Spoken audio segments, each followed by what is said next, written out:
will bring you all the action from the auction as VIVO IPL 2020 begins now. And also Ganesh. I am inside the auction room, which is 100% ready for the start of the VIVO IPL 2020 auction. And you said it right, we are ready as well. Now, I have some insider information for you. Just last night at this very hotel, we spotted Brendan McCullum talking to none other than Shah Rukh Khan. So what was that conversation like? What did he say to the Kolkata Knight Riders think tank ahead of the auction? We will bring all the updates to you straight from here in Kolkata at the 2020 auction. The stage is set. The big guns have arrived. The toughest 20 begins now. 8 teams looking to fill 73 spots to create that perfect winning combination. We're sort of keen to get started. We've had enough mock auctions with ourselves, so now we need to do the real thing. Media order देख रहे हैं हम लोग और hopefully एक fast bowler. But anything can happen in the auction.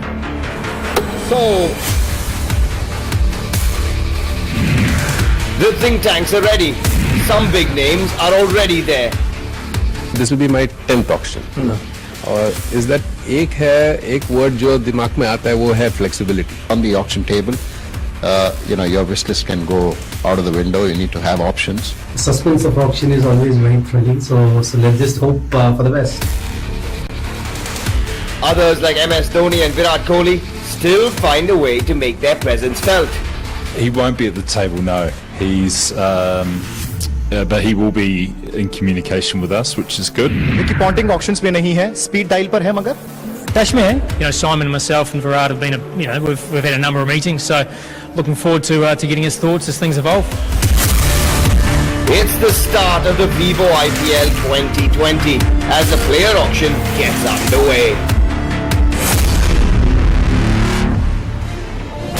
This is the moment where championship teams are born. This is, the game plan before you step onto the battlefield, the VIVO IPL auction. We've got Ian Bishop and Sanjay Banga beside us as we take you through all the moments of this auction as we build up to it. Just under an hour ago, and Sanjay, you've sat in 3 auctions now.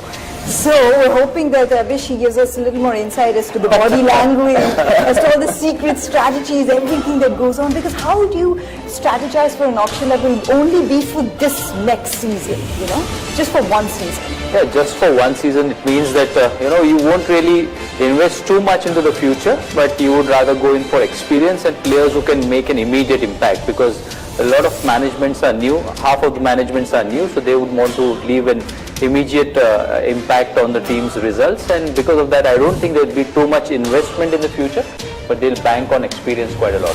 Speaking of players that can make an immediate impact, there are a couple of West Indian players in this auction that can very much do that. It's your first auction, witnessing the dynamism live for the first time, Rich.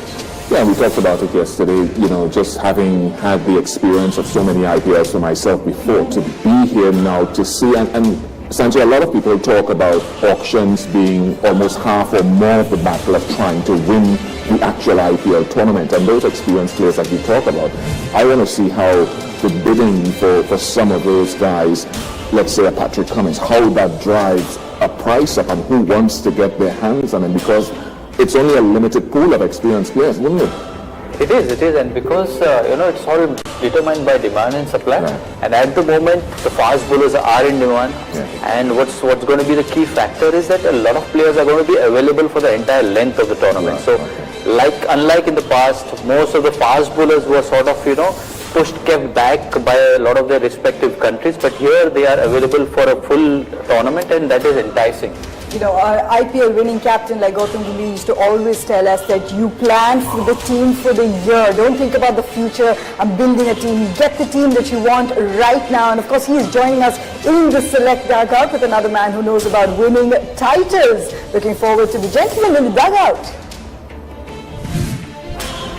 Yeah, thanks, Manti. 2 men who have tasted a lot of success when it comes to the VIVO IPL. Real pleasure to be joined by Gautam Gambhir and also Tom Moody.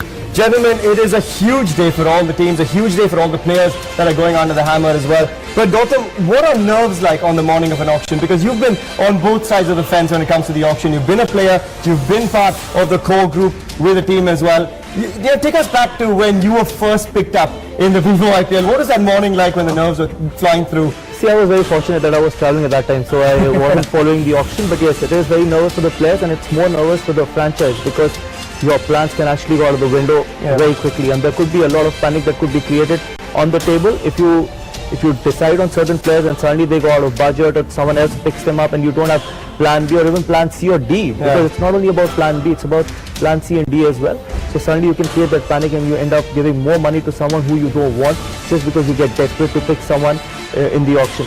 So you got to keep calm and you got to have a lot of plans under your belt. Yeah, absolutely. As Gautam said, Tom, I mean, you've been there, you've won titles with this side. I mean, when your best laid plans don't quite go through, how do you go about going through the auction? Because there's a lot of research to be done. What is the knowledge base you come in with? Because it's almost impossible to have your eye on every single player that goes under the hammer, isn't it?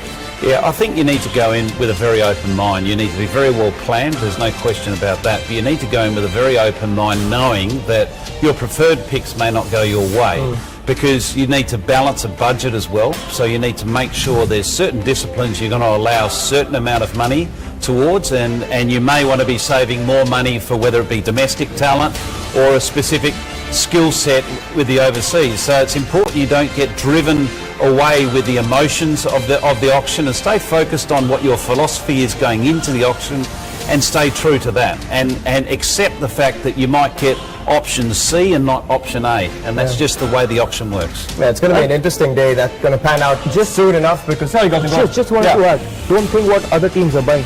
Think about your own self, because sometimes you end up looking a lot at the other teams as well. Or some ex-player has gone to this franchise, he's become stronger, and you start getting panicked, you start getting desperate. So think about your franchise, think about your team, and just stay with that. We call that list envy. You know, don't look at another list and think, I'm envious of that. That's unfair. But concentrate on what your philosophy is all about. Yeah, it's going to be interesting to find out what the philosophies are, because 338 players are going under the hammer for those 73 slots. Let's give you what the auction is all about, because it's going to be a big, big day ahead. There are a total of 338 players on sale at the auction.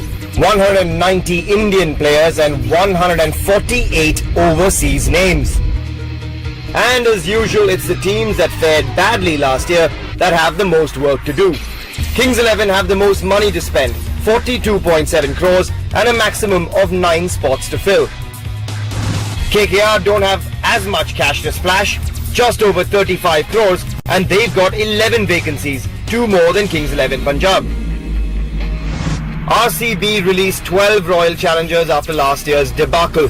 They have almost 28 crores to rebuild their overseas roster. The Royals let go of 11 players, and with almost 29 crores to spend, expect them to have a busy auction. Last year's finalists have the smallest purses, but they don't need very much either. CSK can buy 5 players, while Mumbai Indians can buy 7. Delhi Capitals have almost 28 crores available for 11 slots, so expect them to spend most of it on overseas players as well. And finally, the Sunrisers Hyderabad. They have a healthy purse of 17 crores and only 7 spots to spend it all on. So let's begin with the team that always has a galaxy of stars but are yet to lift the trophy, yet to get the title, and that is RCB. They let go 12 players. They will be focusing on the overseas. We always know that they want to go for an overseas bowler. That will be in high demand for RCB.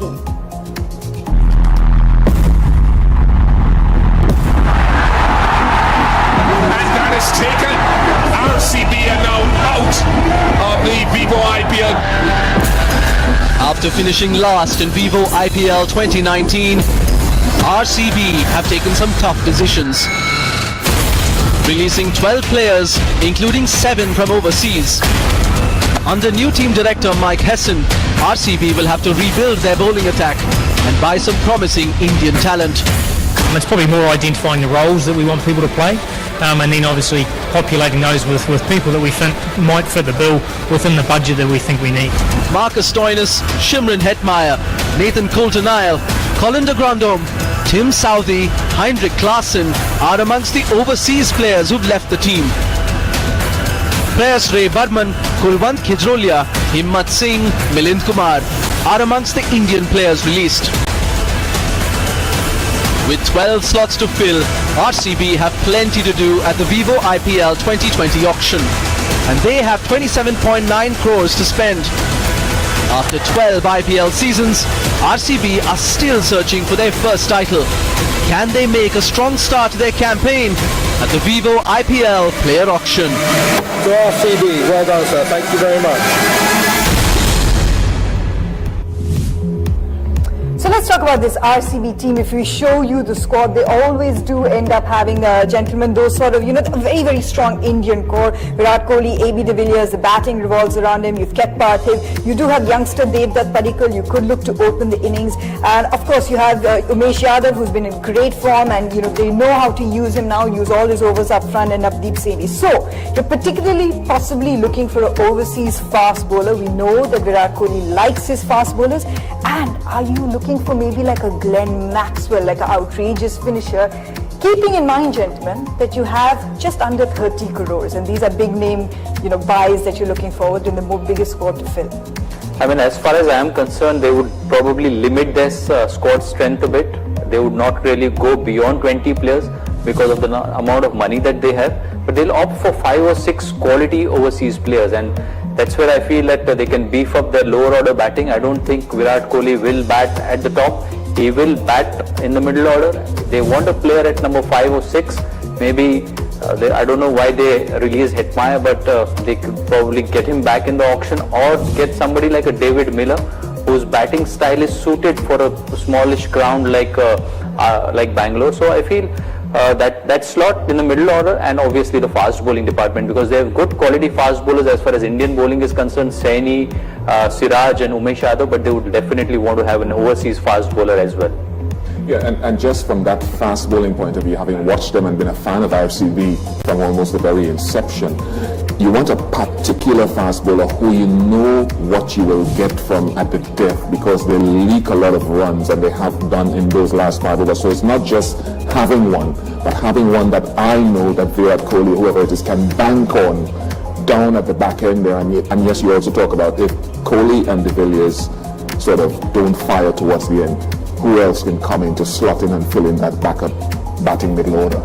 True, and that's where the lower order becomes so very important, because they have some good batting depth in a Washington Sundar or a Moeen Ali if he plays, or even a Pawan Negi, because they have those players. You have those Indian players. So they have those Indian players there, but you require a foreign player, an established foreign player who can finish games, and that's where somebody like a Miller, he's played all his life for Kings 11 Punjab, and at times, just the shift in the franchise helps a bit.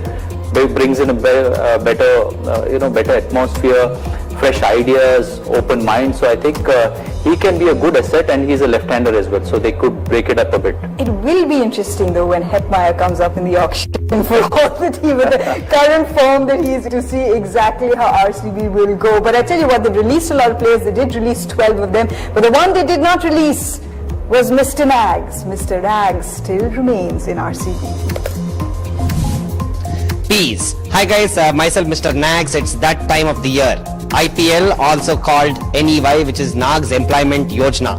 I usually get employed by a team called Royal Challengers Bengaluru, and this year they were very unfair to me. They in fact almost sold me to Rajasthan. I'm very hurt, and to discuss this, I have with me Mr. Sanjeev Churiwala. What is your designation, sir? Manager, owner? Well, you can say I'm the chairman for RCB. Royal Challengers Bangalore, the way we say. Okay, Royal Challengers Bangalore is the chairman, very important position. We have with us Simon, the new coach. Congratulations. Thank you very much. How does it feel to be a part of the team that's not won an IPL ever? It's very exciting because basically we've got a new challenge in front of us to bring home that first IPL title. So that's really exciting to be a part of that and trying to bring it home. Mike, the responsibility is immense because we've had many uncles, like coach uncles, come for a season, stay for a reason and leave. You must be feeling a lot of pressure. This management is very, nobody is safe, even me, I'm also not safe. Yeah, I heard your bad news. I'm pleased you haven't got pink on today, so that's good. But yeah, look, very excited. As with Simon, you know, we're a fresh broom, I guess, in many ways. So new ideas. Obviously worked hard with the management, with Virat as well. We obviously met last week and sharing lots of ideas. So I'm pretty sure we'll be here next year as well. Well, you see, for a lot of fans, you guys are new, but they like the